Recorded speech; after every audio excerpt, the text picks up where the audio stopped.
এই ইয়াতিম শিশুটির বয়স মাত্র 10 বছর। এই বয়সে সে 8 কেজি ওজনের মাগুর মাছ বড়শি দিয়ে ধরেছে। যে বয়সে আমাদের ছেলেমেয়েরা মোবাইল ফোনে শর্টস ভিডিও কার্টুন দেখতে ব্যস্ত, সেই বয়সে এরা শিখছে কিভাবে জীবনের সাথে যুদ্ধ করে টিকে থাকতে হয়। সত্যি বলতে ইন্দোনেশিয়ান শিশুরা ছোটবেলা থেকেই অনেক পরিশ্রমী এবং সেলফ ডিপেন্ডেন্ট হয়ে বড় হয়। তাদেরকে শেখানো হয় কিভাবে নিজের খরচের টাকা নিজে জোগাড় করতে হবে। আর এই শিশুটির তো পিতাই নেই। 10 বছর বয়সে পরিবারের হাল সে নিজের কাঁধে তুলে নিয়েছে, আর মহান আল্লাহ তাআলাও তাকে সাহায্য করছে। তো শীতকালে ইন্দোনেশিয়ান জঙ্গলের ভেতর দিয়ে প্রবাহিত বিলগুলোতে অনেক বেশি উজানের মাছ এসে জমা হয়। এই শিশুটিও জঙ্গলের ভেতরে একটা শন, লতাপাতা আর বাঁশের কঞ্চি নির্মিত ঘর বানিয়েছে।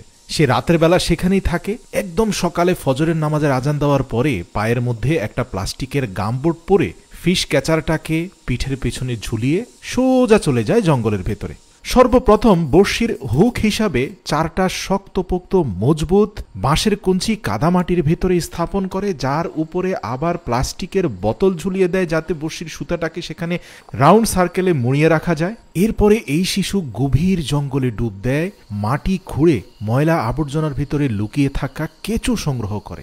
এটি এমন এক বিশেষ প্রজাতির পোকা যেটা দেখতে কেঁচুর মতো।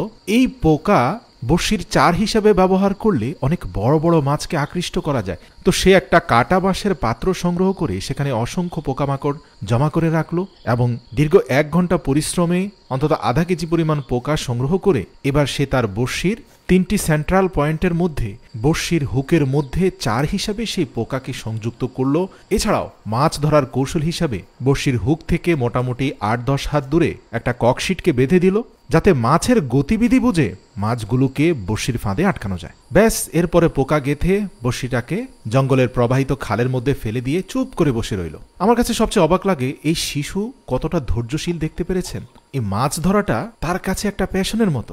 দেখুন, সে তার 3টা পয়েন্টেই খুব কড়াভাবে নজরদারি করছে, মানে কোনোভাবে যেন একটি মাছও তার হাত থেকে বেঁচে না যেতে পারে। এরই মধ্যে দীর্ঘ 3-4 ঘন্টার পরিশ্রমে সে ক্লান্ত হয়ে গিয়েছে, ক্ষুধাও পেয়েছে। তাই ঘর থেকে তৈরি করে আনা রাইস কেকটা কলা পাতার ভেতর থেকে বের করে খেতে লাগলো। তার স্বপ্ন আজকে সে ভালো পরিমাণে মাছ ধরবে, কারণ সামনের দিকে তার স্কুলের ফি, বাসা ভাড়া সহ আরো অনেক খরচ আছে। বলতে না বলতেই শুরুতে একটা মাঝারি সাইজের তেলাপিয়া মাছ পেয়ে গেল।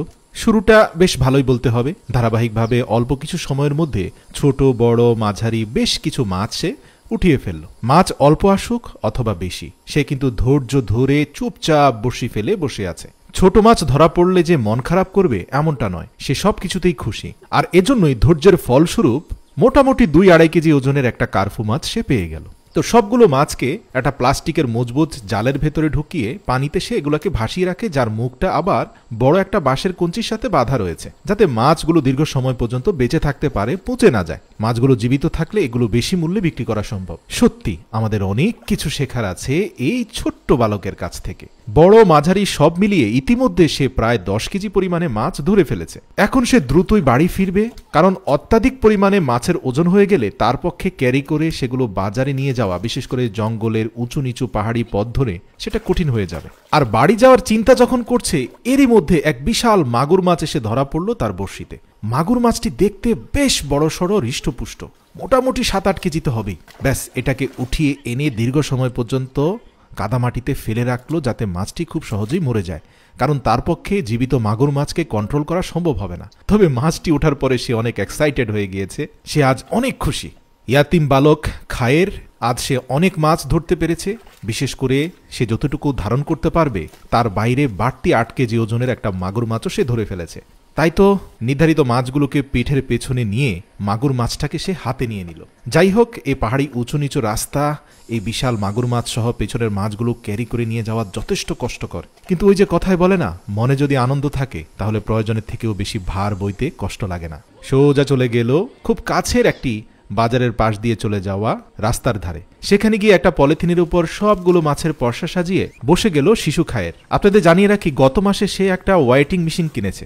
এখন সে মাছ ওজন করে বিক্রি করতে পারে, যার ফলে আগের থেকে একটু বেশি উপার্জন হয়। মজার ব্যাপার, তার বড় ক্যাটফিশ বা মাগুর মাছটা এতটাই আকর্ষণীয় ছিল যে সর্বপ্রথম এক কাস্টমার মোটরসাইকেল দিয়ে এসে সেটার দিকে নজর পড়ে এবং তিনি বলা যেতে পারে প্রয়োজনের থেকেও একটু বেশি মূল্য দিয়ে ইয়াতিম শিশু খায়েরের কাছ থেকে সেই মাছটা কিনে নিয়ে চলে গেল।